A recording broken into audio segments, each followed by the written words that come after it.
खबरें जो आपको सीधे जोड़ती हैं हमसे,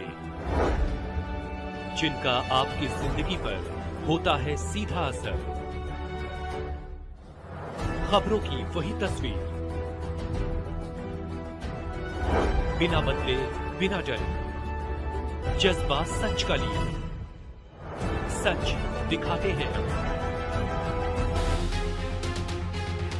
पाकिस्तान की तरफ से जो ये पूरी केजरीवाल की सपोर्ट में आ रही है, किस तरीके से केजरीवाल की भ्रष्टाचारी राजनीति में देश के दुश्मन पाकिस्तान भी समर्थन में उतरा है। तो आप समझ लीजिए, जो हम पहले दिन से कह रहे थे कि प्रतिबंधित संगठनों से, आतंकवादी संगठनों से पैसा लेने वाले अरविंद केजरीवाल देश के दुश्मन देशों से मिले हुए हैं और इनकी राजनीति में जो विदेशी फंडिंग है उसका बहुत बड़ा योगदान है।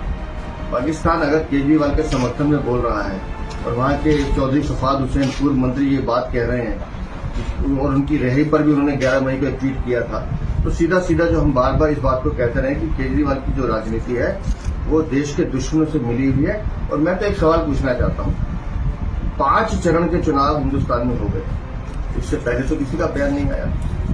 आज जब दिल्ली का चुनाव हो रहा है, जब केजरीवाल का चुनाव होना है, तो वही पाकिस्तान बीच में क्यों है? तो समझ लीजिए कि सीधा सीधा केजरीवाल की पीठ पर पाकिस्तान का हाथ है, देश के दुश्मनों का हाथ है और केजरीवाल देश के दुश्मनों की गोद में बैठे हुए हैं। सर, हालांकि केजरीवाल ने इस ट्वीट पर तुरंत रिप्लाई भी किया और उन्होंने कहा है कि वो कम से कम मसलों की चिंता न करें। सफाई की जरूरत नहीं है। मैं ये पूछना चाहता हूं कि पाकिस्तान ने पहले तो इशारा पाके समर्थन किया और जब गर्दन फंसने लगी चुनाव वाले दिन तो अब सफाई दे रहे हैं। दिल्ली की जनता से मैं अपील कर रहा हूं, केजरीवाल आतंकवादी संगठनों से मिले हुए हैं, उनसे विदेशी चंदा लेते हैं अपनी पार्टी को चलाने के लिए, और पाकिस्तान जैसे जो देश के दुश्मन है वो वहां से अगर केजरीवाल की तारीफ कर रहे हैं तो आप समझ लीजिए कि इस देश के दुश्मन दिल्ली में कैसे बैठे हुए और इनका इलाज बहुत जरूरी है। सर, इसके पीछे आप कारण क्या मानते हैं? कारण आप बताइए ना जी। अगर पाकिस्तान का पूर्व मंत्री दिल्ली के मुख्यमंत्री जो अंतरिम जमानत में उनके समर्थन में आता है, तो इससे ज्यादा शर्मनाक क्या हो सकता है? सीधा सीधा आप मिले हुए हैं, आप उनसे बात करते हैं, आप उनसे पैसा लेते हैं, इससे ज्यादा दिल्ली के लिए शर्मनाक क्या हो सकता है?